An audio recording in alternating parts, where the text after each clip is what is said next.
Right now from Battle Creek Unlimited, Joe Soborowski is with us again. Good morning, Joe. Nice to see you. Good morning, Tim. It's always good to be here. So anything at all going on lately in your world? There's a lot going on in the economic development world. Some good stuff. Well, we've been talking quite a bit about it, and the big announcement, of course, the $10 million fund for small business, and I know BCU was involved in that heavily. We know Thursday we had some people in here from BC Vision and the Kellogg Foundation and the city manager and United Way. Just wasn't enough room in the studio here, so we thought we'd invite you to come in and talk a little bit more about economic development because I feel there's some positive momentum. Am I wrong? Yeah, I think momentum is the key word there. There's a lot of momentum going on in the small business sector, and particularly downtown, which we know is on the hearts and minds of a lot of folks here in Battle Creek. Some breweries coming online, $10 million loan fund, some other things in the works. We've got to keep the momentum going, and we're going to do that. Let's start with the breweries. The New Holland is going to go in at the corner of McCamley and Michigan. Have they started? What's the timetable? What's going on with that? So they have started. There's been a little bit of light deconstruct so that the architects could get in there and really see what was behind the walls. The architect's been on board for several weeks now. Been on site a few times. There's going to be some reiterations of some interior plans, but you should see some heavy construction.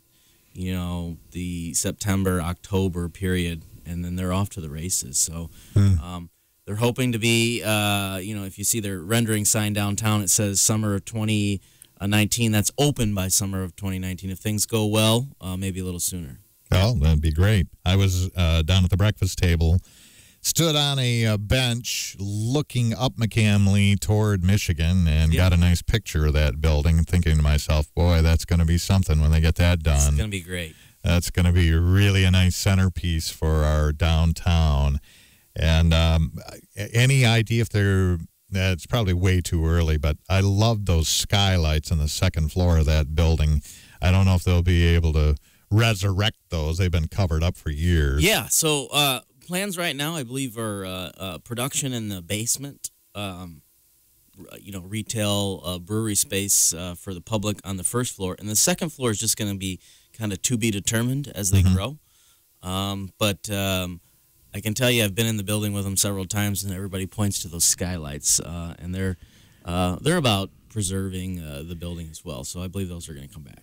Yeah, that could be a fantastic space for performance, for parties, gatherings, all sorts of things. And the view up there is amazing of downtown. It's a great view and big, giant windows everywhere and these skylights, which, they've been covered up for who knows how long. Yes. And I'm sure a maintenance challenge with the roof and all of that. But, no, that's great news. Now, the other brewery with the Mystery Brewery, has anything been revealed? There's nothing been revealed. It's still a mystery brewery.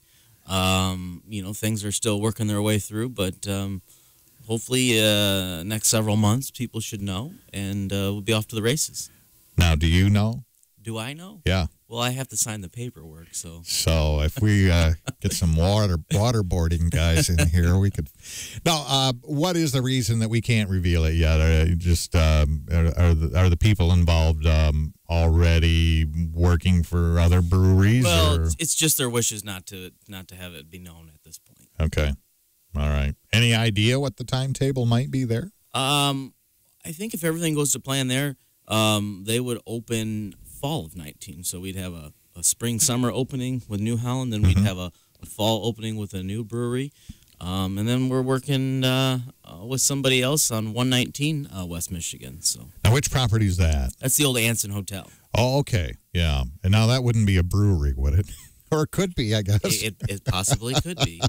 We're working with a developer right now who signed all the paperwork and is committed to purchasing the building, but working through all of their due diligence right now.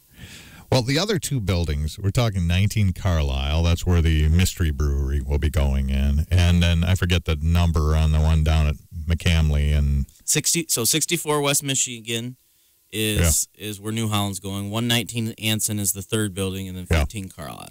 Yep. And the Anson Hotel, the difference there is very compartmentalized building. Yes. So it might lend itself to a completely different use. Correct, on the upstairs floors. And that's really where the question mark is right now with the developer. What do I do with the second and third story of that facility? Mm-hmm. We had some pretty good news along with the $10 million small business fund that the Heritage Tower is coming along. What can you tell us? Yep. Heritage Tower is full steam ahead. I think we'll all be cheersing each other here maybe late summer. And we should be off to the races there if there's no hiccups between now and then. So we're very excited on that one. Yeah, that sounds great. Now, we had a developer in here a while ago, and I said, can we get in there and take some pictures? He said, let's wait. Let's wait a little bit because it's still in a pretty rough state. It's still pretty early in the interior. Still kind of working on the outside, sealing things up, aren't they? Yeah, the roofs.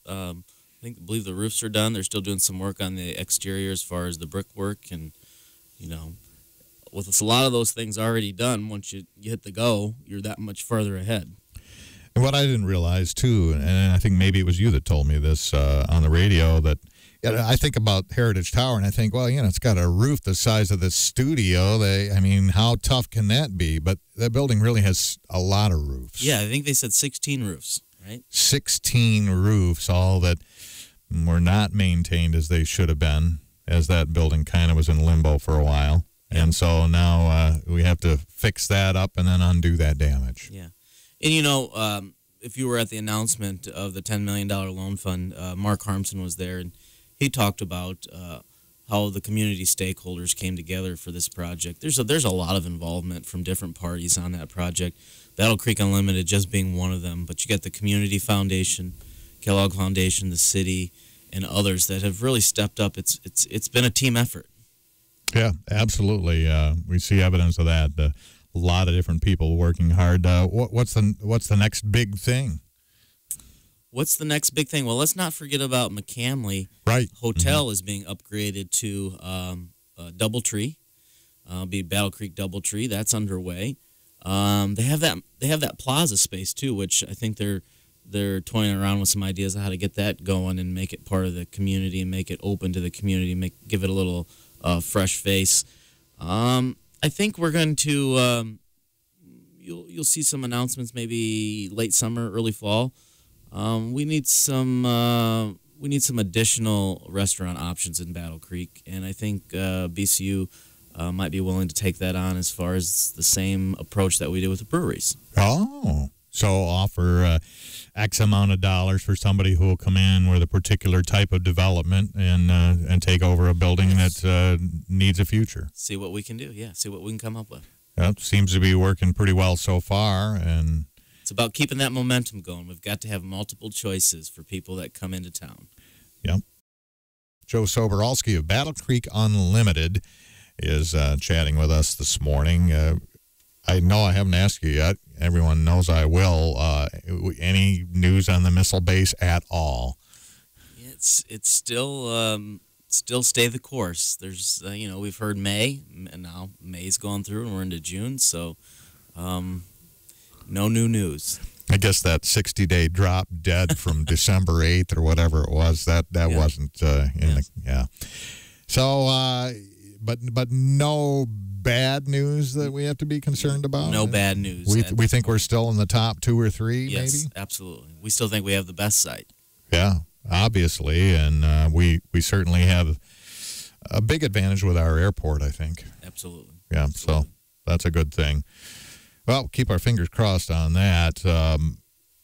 We've talked all along, and I think you've said it more than anybody else. It's everything kind of has to happen at once. You can put people in apartments in downtown buildings, but if they don't have places to go and like a drugstore, restaurants, that sort of thing, it's not going to work. But you could put the restaurants down there, but if there are no people down there, then that's not going to work. Correct.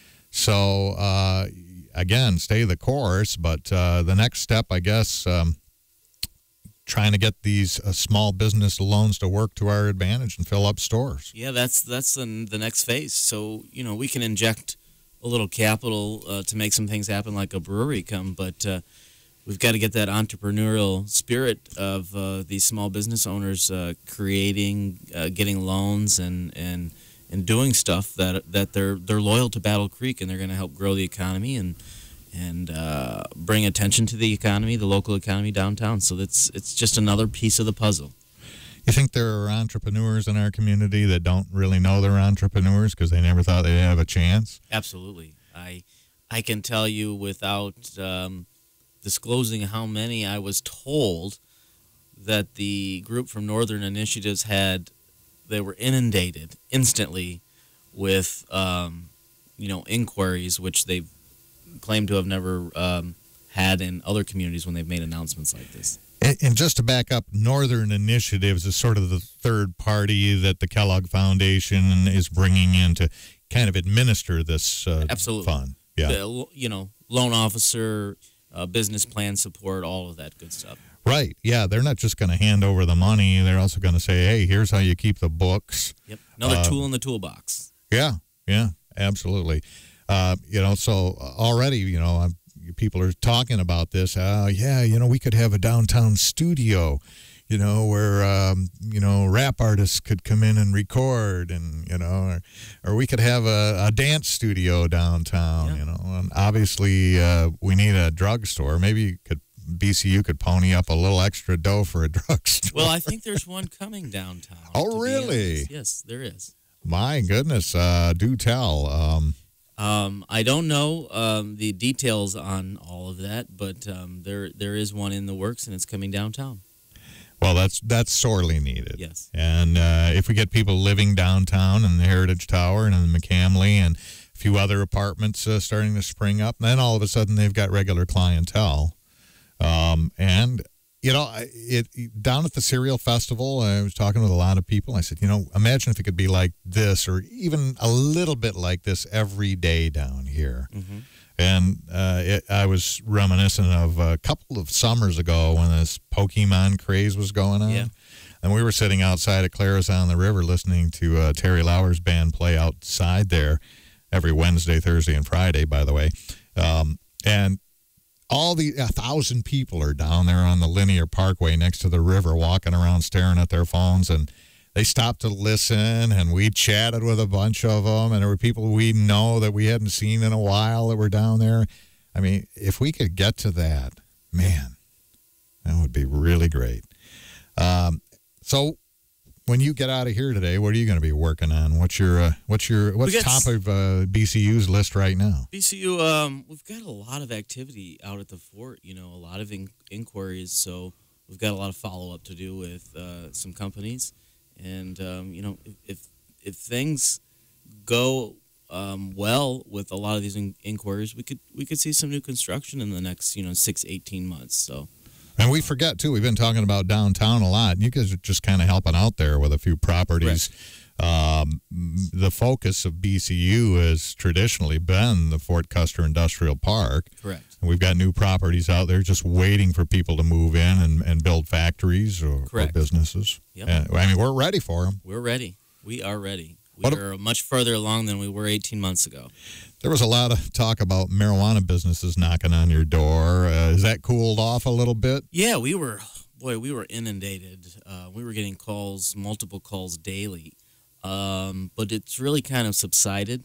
And we believe that the likes of it is due to some of the slowdown of the permitting process at the state level.